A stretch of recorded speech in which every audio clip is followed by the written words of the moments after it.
M. Rusciano. If a girl looks like me, I'll go for it. I mean, come on. You've got to respect that. And Michael Lucas. Like, it's not socially acceptable to go out without your pants on. We've all accepted the fact that pants are necessary. This is Emsolation. It's the perfect level of it absorbs you, you can obsess over it, and then still have a wonderful night's sleep. Yeah, I love it. I love it. I love it. You're in Emsolation. Hello, darling. How are you? Welcome to Emsolation, the podcast full of... that could go anywhere, that sentence. Look, we talk politics, we talk pop culture, sometimes we talk princesses, and I will be your spiritual guide over the next, just under an hour. I'm a comedy person. Wow, this is a strong start. It's just been announced we're going into another week of lockdown. I'm sorry, I'm trying to focus. I'm a stand-up comedy person. That was no better, Em. I'm a stand-up, a singer, a writer, a maximalist power queen, and together with my best friend since I was 11, Michael Lucas, I just record this thing every week. And now we're a Spotify exclusive, Someone's validated us. Try and shut us up. So, yeah, hi. Look, I'm not going to dwell on the fact that we're going into another week, Melbourne, because it is what it is, right? It is what it is. Can't change it. Not going to whinge about it. Going to make the best of it. It sucks.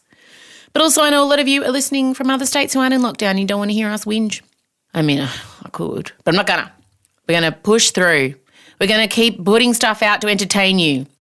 I'm going to keep making things and putting them out. My daughters are deep into Twilight content. If you haven't checked out our Instagram, which you should absolutely be following for so many reasons, it's the heart and soul now. It's become the heart and soul of this podcast. My daughter Marcella runs it. I did pop up a Twilight-themed reel they made. So, yeah, that's where you need to go to see that.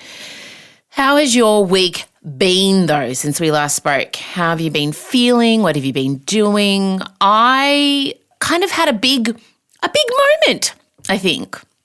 I've had lots of big moments because I've been doing lots of therapy. And my therapist said to me, she said that you, for most of your life, have psychologically hovered over the people you love and taken responsibility for their happiness. Dun, dun, dun. Yeah, that one hit hard. It hit hard. And she's absolutely correct. And she said that's why I'm exhausted all the time. A lot of you listening to that, feeling that hit you hard, especially if you're in lockdown. Are you psychologically hovering over all your family members to make sure they're coping? How are you coping? Which leads me to the big moment. Marcella, my daughter, oh wise oracle in my life, said to me, Mum, why isn't Rage and Rainbows, why can't people buy it or rent it? And I said, I don't know. Because I own it again. We let Channel 10 have it for a year, and it's just been sitting on a hard drive in my house. And she said, why don't you just make it available for people to rent or buy? And I said, well, it's not that simple. Turns out it is that simple. So I'm really proud to tell you that this show that I put 2 years of my life into making, in 2019, I obviously had a baby.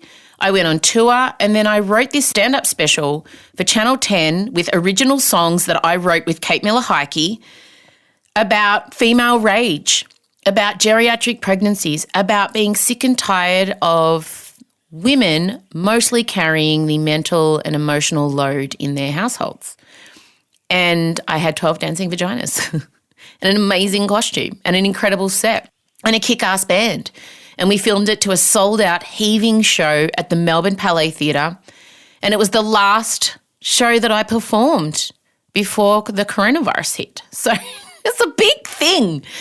I paid for it all to be made. I sunk $50,000 of, money that I had saved and took out a loan against the house and everything. I really backed myself. And now it was just sitting gathering dust on my computer. And so I looked it up, and we found that you can do Vimeo on demand.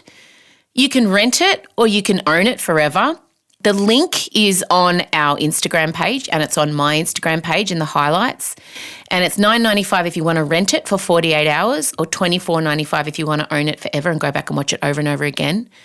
And I'm really proud that it's there forever and all time. And it'll be nice to make some money off of it because it nearly broke us financially. It did a lot for my career, but we kind of invested in it thinking 2020 is going to be huge after this. And then it wasn't. That's okay. We always pivot. You guys know that. So please, this weekend maybe, look, we've got another 7 days, especially if you're in Melbourne, if you want to rent it and maybe like do a group watch with your friends. I'd really love you to see it. It's probably the greatest thing beside this podcast that I've ever made. I'm super proud of it. It was a big undertaking. You'll watch it and you'll see. And I don't know why it's taking me this long. My daughter's a genius, is basically what I'm saying. So, yeah, rent it this weekend or buy it and watch it, especially if you were due to see me in Adelaide on Friday night. Look, if you've already seen it, and look, I know thousands and thousands and thousands of you have already seen it. But what I do recommend is watching it with your partner. If you feel like your partner doesn't quite get the amount that you do to keep the family ticking over, and I'm just speaking to people probably, look, if I'm going to single them out and be general brushstrokes, if you're married to a heterosexual man, if you're in that kind of situation, I have had almost a 100% strike rate. I was overwhelmed with emails from women saying, my husband watched your special and he has changed the way he approaches things. He doesn't say that he's babysitting his kids. He doesn't want to meddle when he unstacks the dishwasher. So I'm out here saving marriages, guys. To everyone else, my beautiful, the gays who follow me, lesbians, I love you. Just enjoy the campery. You know, there's something in it for everyone. What else did I have to tell you? That's about it. I have been doing therapy in lockdown. So I talk about my family while they're in the other room. It feels like the ultimate bitch session with a professional. I'm okay. A lot of you ask me like, how are you, Em? How are you really? I'm fine. No, I'm really fine. I'm busying myself with cleaning the house. I'm busying myself with Emsolation. You know, it is what it is, isn't it, my darlings, my loves? All right, that's enough from me. We're going to bring in Michael Lucas. It took us an hour and a half to get this podcast up today because the internet is melting because everyone's at home. And I live out in the bush. So there was a lot of obstacles, but we did it. We got there. Every week something happens. 1 week, I'm telling you, we're building up to it. We'll just sit down and record it. This week wasn't that week. All right, gang, lovely to speak to you. And I hope you enjoy what's coming your way. There's some Brett Sutton. There's some hot Auslan guy. There's Naomi Osaka, the brilliant tennis player, and our review of Cruella, the new Disney spectacular. All right, play the music.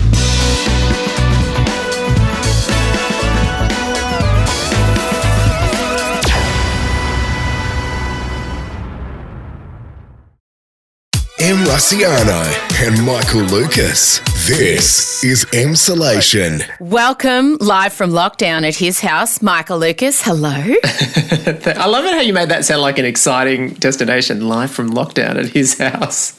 It is. Well, it's not, but that's where you are, and that's how this podcast was born. So it's the circle of life. Yes. I think I sing that song like 3 times a week for different reasons. It's really a touchstone for me, which is ridiculous. I saw the greatest thing too. I saw this 3-year-old ask for a Lion King birthday cake, and she asked her uncle to make it, and she said, but can you make it the moment where Simba's looking over the cliff at Mufasa dying, then no one will want to eat the cake and I'll get it all to myself. Genius. I'm back so much. I'll make sure Marcella puts pictures up of the cake, but have you seen it, Michael? Oh, I have. It's also superb cake. Kudos to that uncle for completely delivering. And there's real emotion in the way that Mufasa is slumped and winsome little Simba looking down. And also that kid's a genius. Everything about it is amazing. And the effort into sprawling Mufasa's carcass out with the moulding chocolate, like chef's kiss. Parents these days, my mum did do occasionally the Woman's Weekly. Oh, the Woman's Weekly. Hello. Yeah, but she never went to, the kind of situations that are happening now. That is so true. I hire them in. I'm sure I could make a cake if I set my mind to it, but I don't want to. No, it's the time commitment. Yeah. And it's not a skill that really translates to many other areas of life. Nah. One day maybe I'll take up cake making. ADHD people like to really run through hobbies, and I haven't done that yet, so it could be on the list. Oh, man, I'm almost terrified to think of when that phase might hit. Although I think we'd probably all be beneficiaries. Em has decided she's really into cross-stitch at the moment. Why? Who knows? Oh, amazing.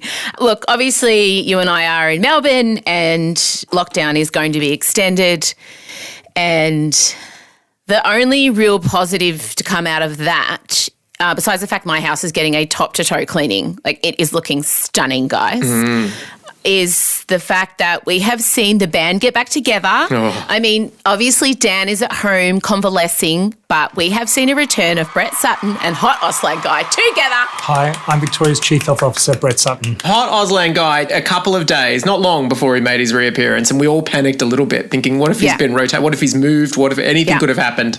But now he's back. I did notice, and I wondered if this was deliberate. So on the first one of the first press conferences where Brett, he didn't speak first, the acting premier spoke first. I like the cut of the acting premier's jib.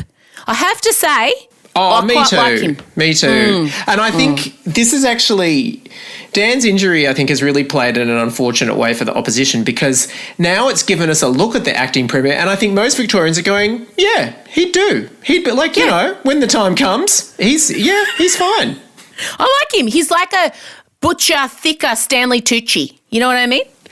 I really, totally. And also, I really like his absolute instinct to always pour the shit on the federal government is just unstoppable. There's no question that he can't somehow link back to it's the federal government's fault.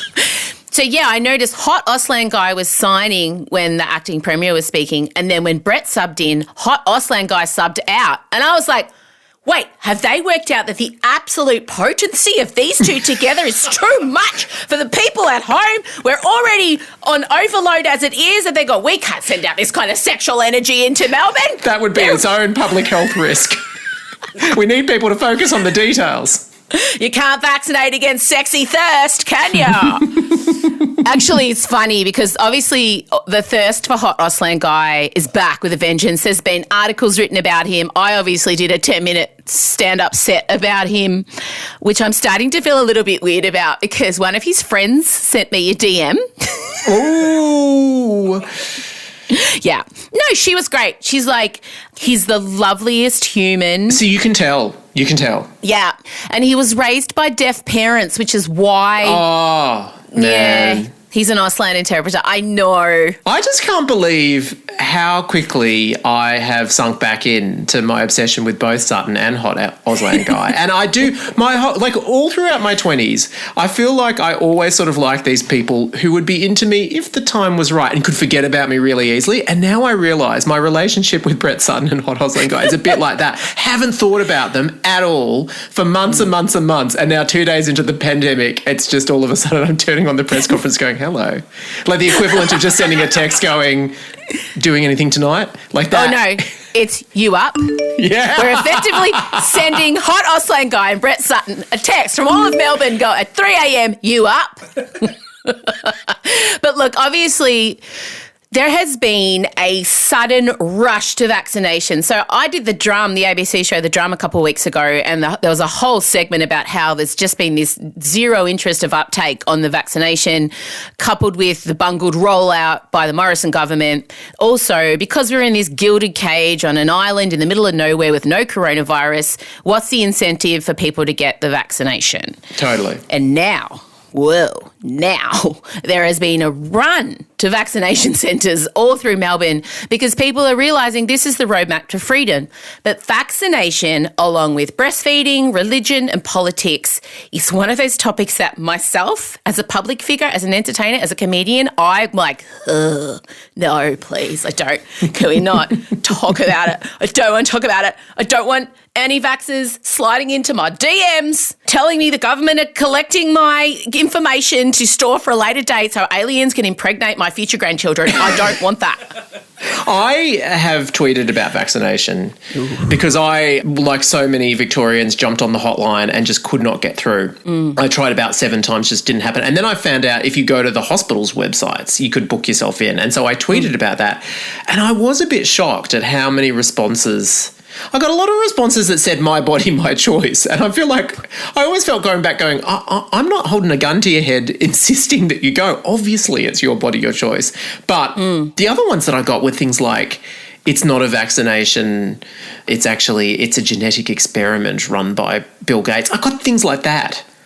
And it freaked me out. And it's hard to separate the sort of understandable anxiety that you might have about any kind of injection of anything with people telling you that, it's part of an enormous conspiracy that It's part of the Bill Gates divorce settlement. Like somehow Melinda's benefiting off us getting the jab.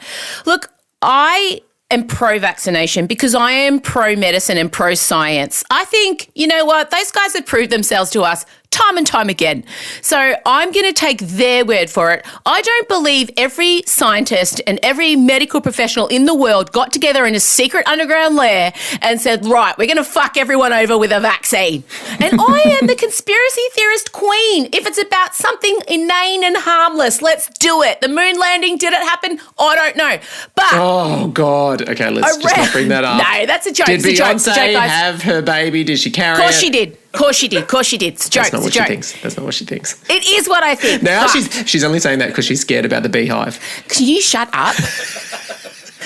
Our private conversations are for private. Mum will be discussing this with Dad later, guys. I've just put my hand on Michael's knee and said, we'll talk about this later. So what I want to talk to you about is the idea of vaccination. I am pro-vaccination. I will be getting vaccinated. My family will be getting vaccinated. Everyone that I care about and love will be encouraged to get vaccinated. But I stop short at forcing people to put things into their body that they don't want. I agree. But people should have... the country has stopped. That's not what's happening. No one is being forced. It's not at all. But I just think that we need to do a better job, when I say we, the government, at selling the vaccine to Australians, because Elton John made a commercial in the UK that was hilarious. Oh, brilliant. My name is Elton John. It's really important to know that the vaccines have all been through and met the necessary safety and quality standards. And as you can see, I'm still standing. Yeah. New Zealand did this amazing, it's the roadmap to freedom, and here are all the things you'll be able to do once we all are vaccinated and the country's ticking over again. We're ready to win. Watch out. Because you know what this is? It's the metaphorical door to freedom. It's finding a way to explain why this is so important. And also the media has played a real part in this, reporting the very rare cases of blood clot with the AstraZeneca. I know, and often, times where it is just not even confirmed that the vaccine played a role in it. And often, obviously as well, apart from the fact that it's so rare, it feels like there's no proportion. If you get COVID, you've unfortunately got a scarily high, it's still only 1 in 20, but still, what kind of odds are you going to take? That's a terrible odd. No one wants to take that. Whereas with the vaccines, we're talking about 1 in hundreds of thousands. And often it's not fully proven that it caused the clots. And then in addition to that, now they know exactly what to anticipate. So even if the worst thing happened, then medical procedures would be in place to see you through it. Yeah. So... and also the amount of things I do where I just place my faith in science. The amount of things I do where I don't even place my faith in any kind of science. The amount of dangerous 100%. things that I do. I feel like it'd be really good to express the statistics of what we're really looking at here, what your chances are, because eventually the country will open and the virus will start circulating, and you might think to yourself, well, I can defy that virus and, I can fend it off. I've got a good immune system. But you don't know. You really don't know. Well, also, I read you've got more chance of developing a blood clot from your pill, Medicaid, from taking the pill. Oh, there's so many things. I know it's really been highlighted, the minuscule risk of this vaccine, as opposed to all the things we shove in our body all the time. So I was going to say, if you went to a nightclub in the late 90s at any point in time, what were you putting in your body? Was it tested? Was it tested? Were those green Mitsubishis, did you take them home and did you pop them under a little microscope and check they hadn't been cut with, dishwashing powder? It's interesting. But again, I want to say you won't see me in any ads for vaccinations because I respect your right to do what you want. I encourage you to get vaccinated because as a country, we want to open up. We want small businesses to survive. We want to move through this. We want to go beyond COVID. Em has a holiday she really wants to take in Palm Springs. No, I have a tour I really want to put on. That too, yeah. That will fund the holiday.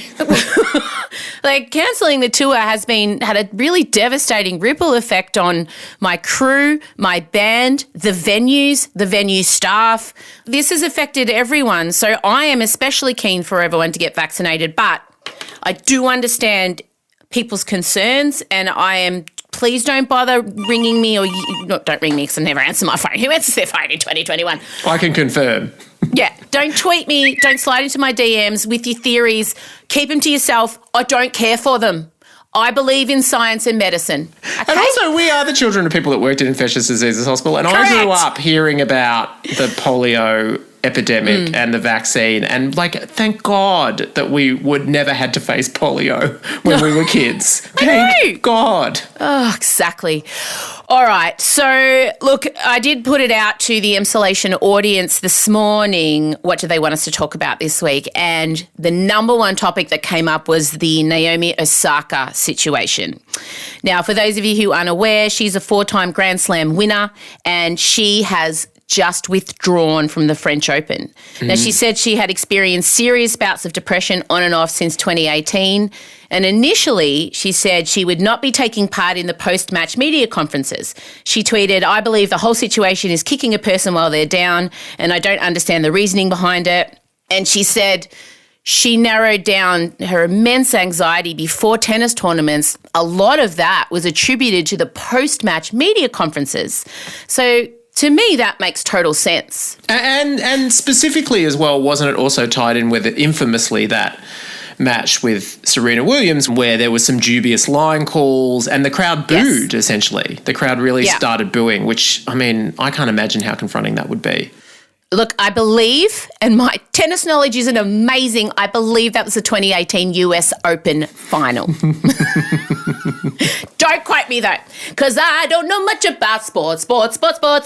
But after she kind of said, guys, I'm not going to do the presses, but I will play the games, the French directors came out and said, well, we're fining you $20,000. And if you don't do any more of the press conferences, you will face further code of conduct infringement consequences. So she didn't rock up to the press conference as she said she wouldn't after her round 1 win. They came back out hard at her. And so she said, no, guys, I'm not doing it. They came back out hard at her again. And she said, all right, well, I'm withdrawing from the tournament. And the internet lost its fucking mind. Well, she didn't, the mental health concerns and everything like that, she expressed after, at the point of withdrawal, I think. And before. Oh, did she? Oh, I didn't realise that she had said it beforehand and they were like, well, you've still got to do your press conferences. No, she expressed to them privately why she wouldn't be doing the press conference. And then, they still kind of punished her for that. But I just think the online reaction has been so hectic, and it kind of shows society's lack of tolerance towards women, especially women of colour, having a voice and really putting in boundaries, a la Meghan Markle, a la Serena Williams, and now we have Naomi Osaka, and I'm sure there are many other examples. And I think Naomi knew a lot of her anxiety came from the press conferences. She spoke about it. She removed herself from it so she could actually focus on her job, which is, tennis, and was punished for it. And I just think anyone writing comments like, oh, you're a professional tennis player, it's part of your job, you're bringing shame to tennis. And someone even wrote, think of the journalists. It's like they're really missing the point. Oh, totally. God, think of the journalists. Think of the journalists. But I just think I feel very passionately about this because we as a society minimise and downplay when our mental health is in crisis because everyone's very uncomfortable with anyone being in a crisis with their mental health. And so for a top sportswoman to come forward and say, I can't do an aspect of my job because it really affects my mental health, puts in this big fucking boundary, is so important and so powerful and so brave. And one would say not even like the key aspect of the job at all, like a side part of the job. You would have to concede. Anyone would have to concede. Yeah, and basically the Lords of Tennis said that the media song and dance after the tennis is more important than the world number 2 actually playing tennis. And when I used to watch tennis, like back in the heyday of Richard Krajicek and Pat Rafter, and that's about all I can remember. Oh, yeah. Bruce McAvaney here. Yeah. Boris Becker. Yeah, Bruce McAvaney.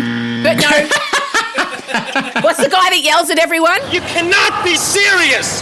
John McEnroe. John McEnroe, yeah. Yeah. Andre Agassi. Oh, well done. Pete Sampras. Yes! You haven't even got onto the women. What about Monica Seles?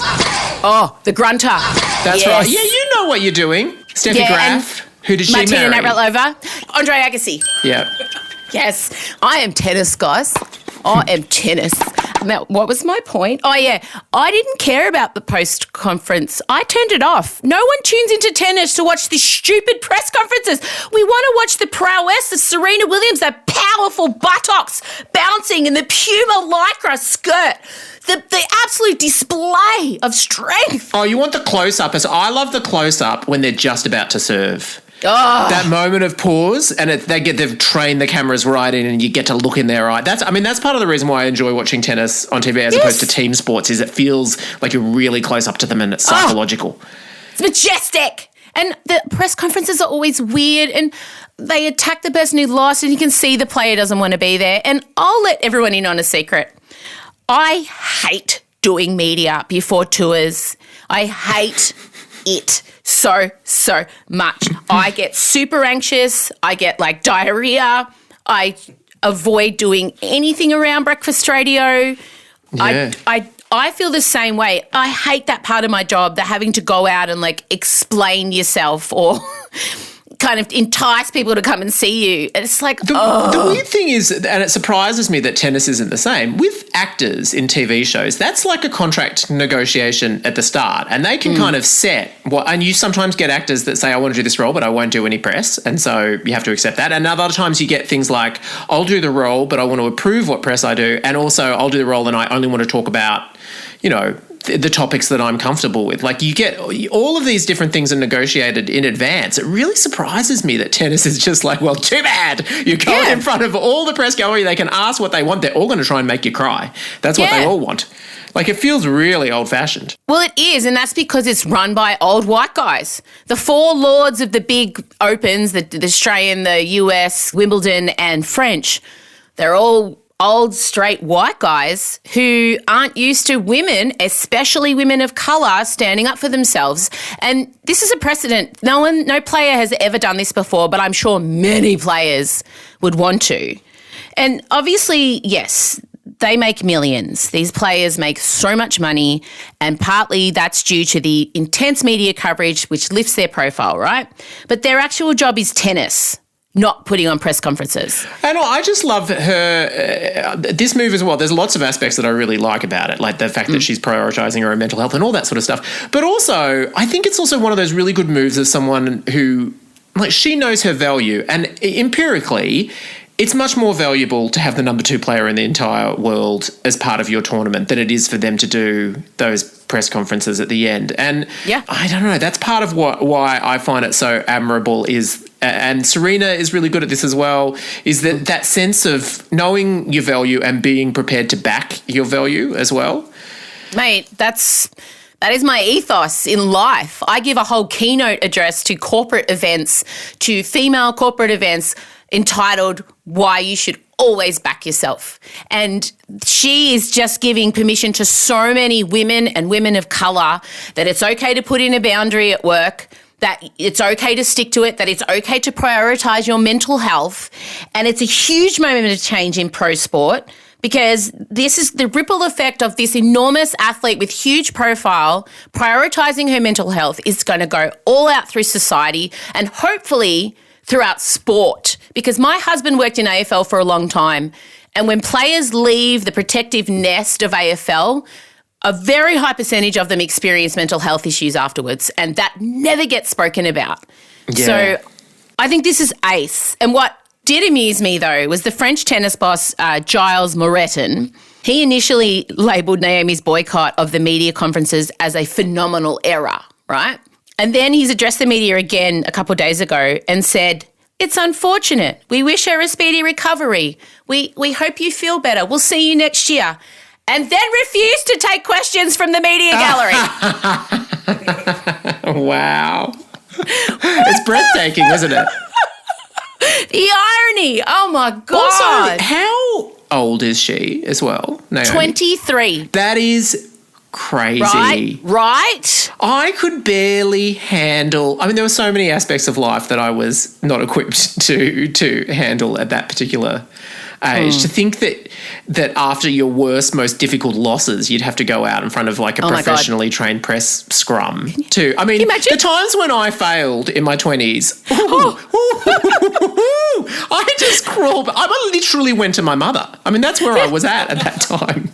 Yeah. I mean, the only thing I can kind of relate it to, and I've since learned that ADHD people need to put themselves in the spot of other people they're talking about. So it's not, I always thought it was a bit of a narcissist thing about myself, but speaking to other ADHD people, it's our way of communicating the moment. So that's what I'm doing now. When I left Idol, obviously it was around Dicko calling me Pauline Hanson. He said that I looked like Pauline Hanson on a night out at the bingo. Yes. And to which you replied, please explain. And it was a great comeback. Well done. And Pauline feels the same way about the gold dress. That moment has haunted me. And then the next morning, when you get rejected by the nation on Idol, you then the next morning have to do 25 million press interviews. And I was obviously very tired. I hadn't seen my kids. That weekend, Port Adelaide had won the grand final and my husband was working for Port Adelaide at that time. Scott had been missing for a few hours because he was out partying with the players. I'd been voted off the show. He didn't even know. So I was in a very vulnerable state. I was 25 and I was just blasted by everyone about the Pauline Hanson thing, about the crying, about the one earring, about the trouble behind the scenes. And I remember that day was so traumatic. Oh, God, yeah. And so imagine having to do that after every game. I mean, luckily Naomi wins most of them, but not always. To have to go and explain your worst moment in a bite-sized, sellable package in front of the world's cameras. It's a massive ask. I mean, my only time was I was 34 when we killed Dr. Patrick on Offspring, which wasn't even a failure, but it was just I was getting it was a huge reaction. I was getting a lot of hate. I remember all of the radio stations were calling, and they even started calling you. Like they were constantly calling. And I said, no. Basically, I just let you answer it, and you just went, no, he's not, no. As I went. I hadn't slept because I was a bit freaked out by it all. And I basically went and drowned myself in confectionery and let you say no to them. And that was my response. And I was 34 years old and consider myself to be really lucky and have good mental health. So, well, you are, but also, I mean, people often wonder what you get out of this friendship. I am the gatekeeper of your mental health. Totally. She's like the door bitch of my mental health. I am. I have stepped in on numerous occasions, some we could never talk about, and just put my hand up in someone's face and said, no, you don't have access to him anymore. It's just, and that is one of my roles in this friendship, if anyone's wondering. But it's true.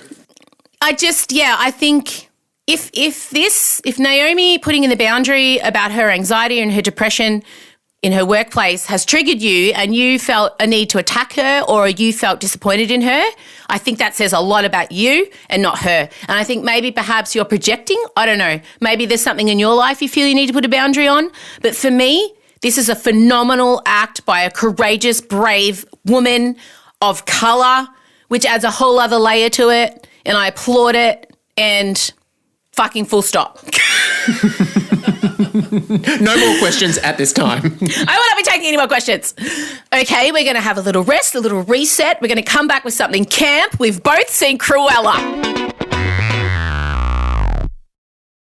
M. Rusciano and Michael Lucas. This is Emsolation. All right, we're back with something fun. So last Wednesday, you bought you and I tickets to go and see Cruella, the advanced screening. From the very beginning, I realised I saw the world differently than everyone else.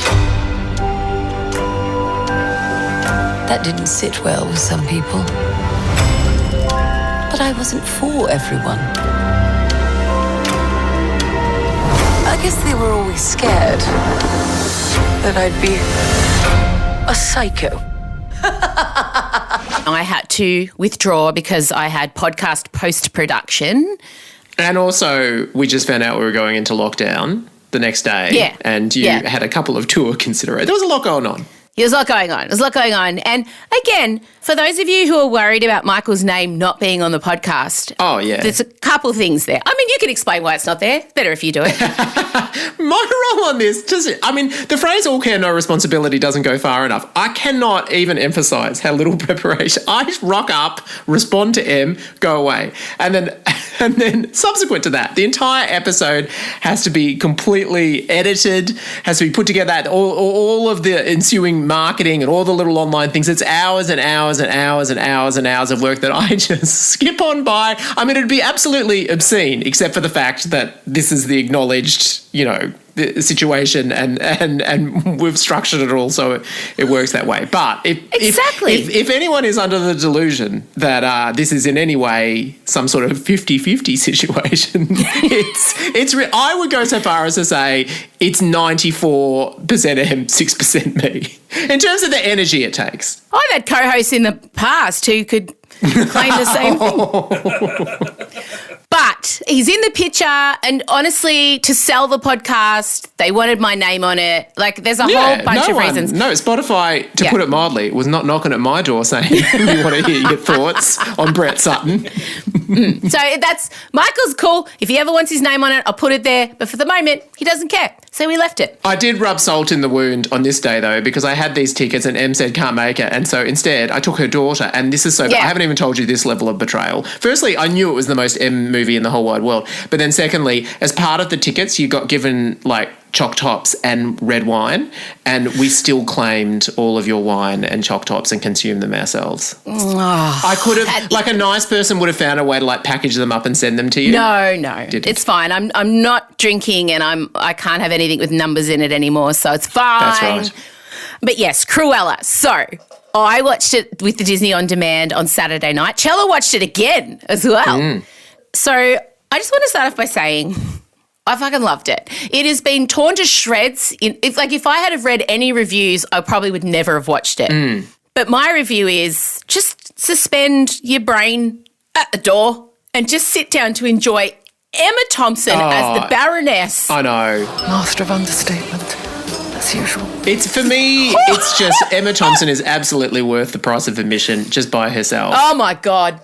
Just some of the facial expressions, some of the eyebrow raises. You're like, take my money. I love you. I feel like all gay people and gay adjacent people such as yourself have always loved Emma, but we've never had quite the camp vehicle that's going to really let her become a gay icon. Like, I mean, I know she's always beloved, but this was really like her stepping into that space. Like it was Meryl and Devil Wears Prada level.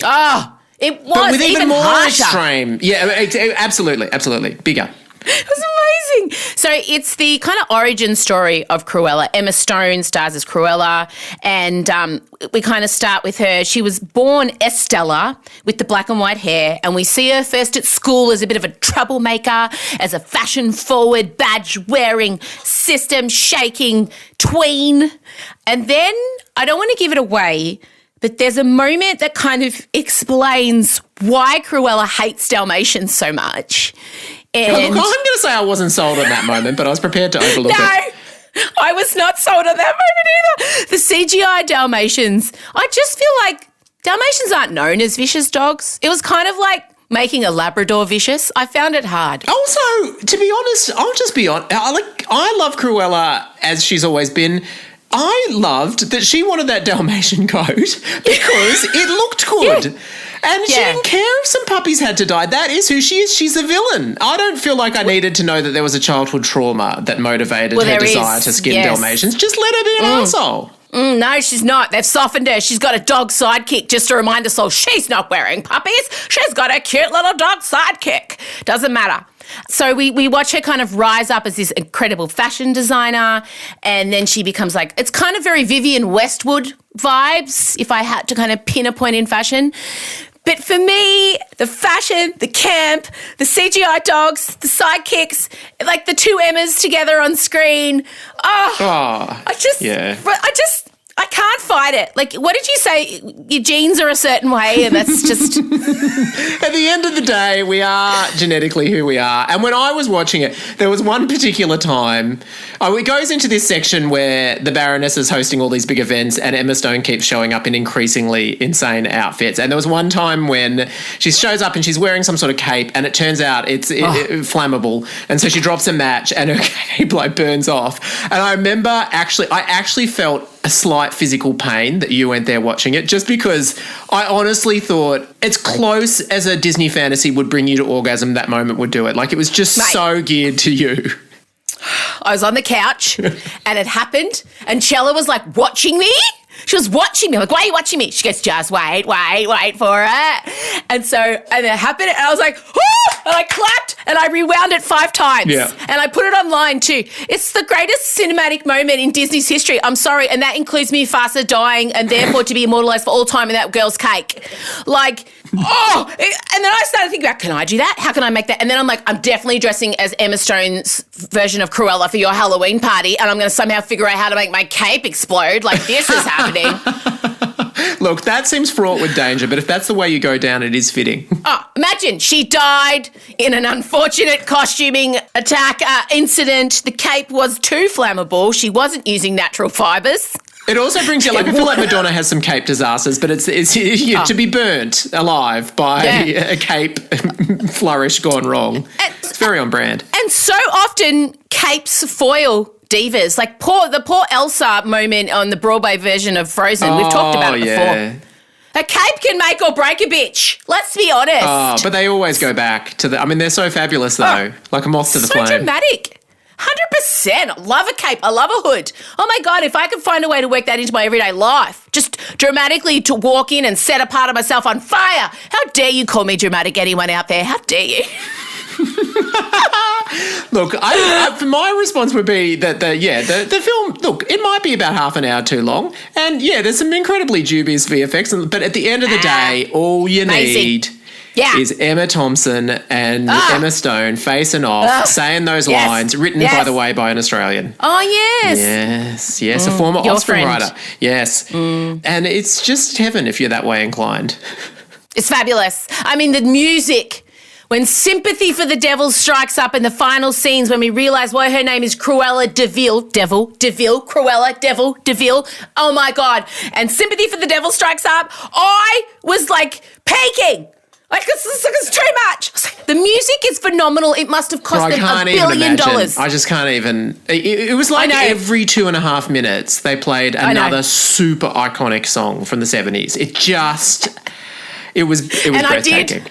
I did think of you at the moment scrapping for like non-licensed 80s sounding music that maybe was on a Nokia A2018. It's true. Like, you're desperately trying to get money for music on your ABC show. Getting knocked back all the time.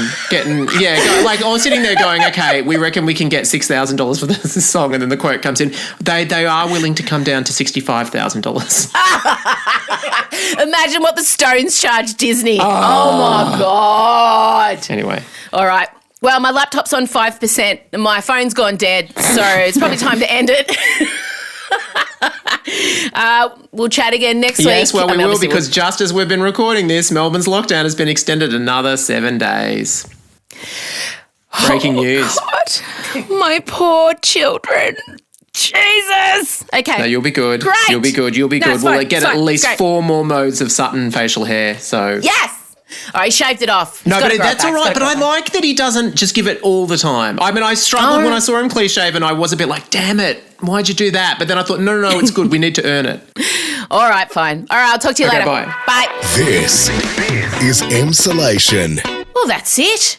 Hope you enjoyed our little offering. Hey, I just want to give a big shout out to the members of the Emsolation Facebook group. That community is stunning. They've already formed a book club. They're already planning on meetups, group listening sessions. It's just a collective of like-minded weirdos, which I knew would happen because, let's be honest, Michael and I are going to attract a certain type of audience. And what I mean by that is fucking legends.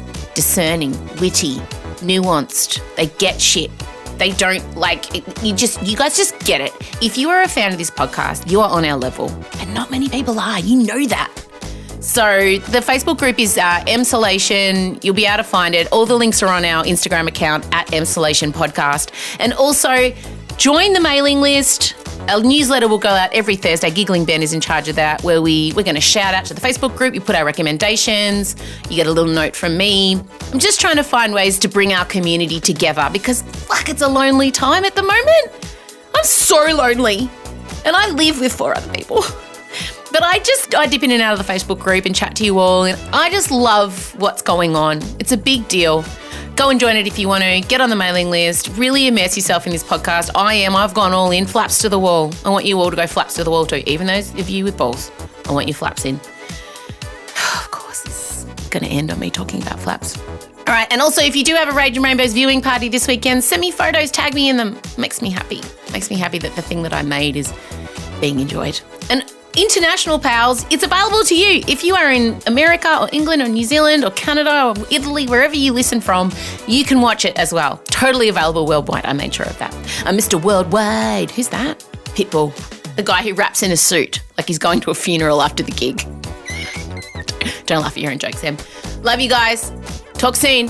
Bye. Emsolation with Em Rossiano is a Spotify exclusive podcast hosted by Em Rossiano with Michael Lucas. Executive produced by Benjamin Wasley. Produced by Em Rossiano. Edited by Mark Davila. With videos by Liam O'Brien. Socials by Marcella Rossiano Barrow. With assistance from Jim Evans and Georgia Watts. And occasional technical trickery and wizardry from Em's dad Vincy. Get more from Emsolation with Em Rossiano by following Emsolation Podcast on Instagram. You can also join our secret club by joining our Facebook group at Emsolation. And make sure you're following us on the Spotify app. We, of course, hope you enjoyed this week's episode, and we'll chat with you again soon.